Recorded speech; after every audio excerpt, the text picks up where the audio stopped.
Today, we are going to explore if this is the right time to invest. Also, we'll look at current economic conditions and how confident consumers are about buying homes, vehicles, and durable goods. So stay tuned for the full episode. Thank you for watching. This is Richard with Wisdom Investor. Today, we're going to talk about this subject of when to invest my money for retirement. Now, I know many of you are already invested in the markets and doing quite well. Others are saying, is this the right time to invest? So we're going to explore this particular topic. Also, we're going to look at the economy. How is the economy doing? Is this the right time to invest? And we'll also look at some consumer confidence surveys to find out what people are thinking here in the next 6 to 12 months with the economy.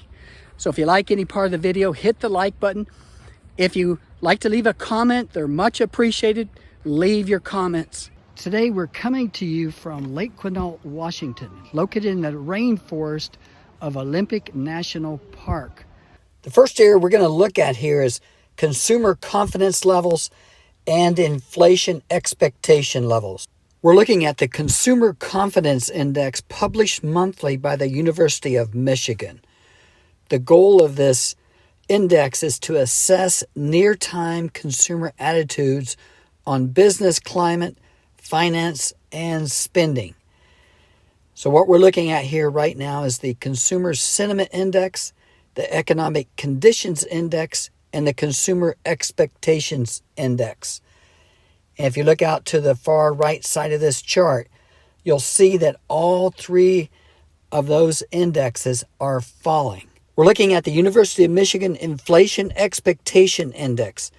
The red line is a one-year indicator on inflation expectation, and the blue line is 5 to 10-year inflation expectation. If we look out to the far right, we'll see that the red line has dramatically increased to the upside.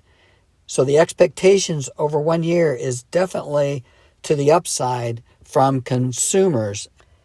If we put all this information together, with inflation expectations rising, consumer confidence dropping, the University of Michigan bad buying conditions for houses, durable goods, and vehicles, if we look out to the far right side, all three of those categories are rising, which means it's bad buying conditions for houses, durable goods, and vehicles.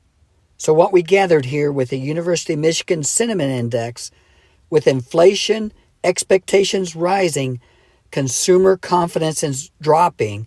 Therefore, they may be buying less homes, cars, and durable goods. We're going to now look at some indicators related to the stock market. We're going to look at some indicators here to try to get an idea, is this a best time to invest in the stock market? Unfortunately, with low interest rates, most investors don't have much choice. If you have money you want to have in a savings account, you're going to earn very little interest. So it really comes down to investing in the stock market. This indicator is from the National Association of Investment Managers. This indicator tells us if investors are fully invested or if they've reduced their investments. If we look in 2020, back in March, April at the dip, you can see when we had the pandemic, investors sold a lot of their investments. If you look at where we're at right now, investors are almost fully invested. Another indicator to pay attention to is the PE ratio, or the price earnings ratio. We're looking at the S&P 500. You can see since mid-2020 till mid-2021, the price earnings ratio is very high. Matter of fact, it's at record highs. Is it going to continue staying like that? We'll have to wait and see what happens. But this is telling us that our price to earnings is very high. The next indicator looks at the top 5 companies in the S&P 500. Those companies are Apple, Microsoft, Amazon, Facebook, and Google.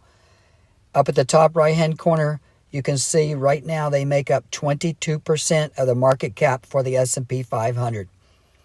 Those companies have been strong.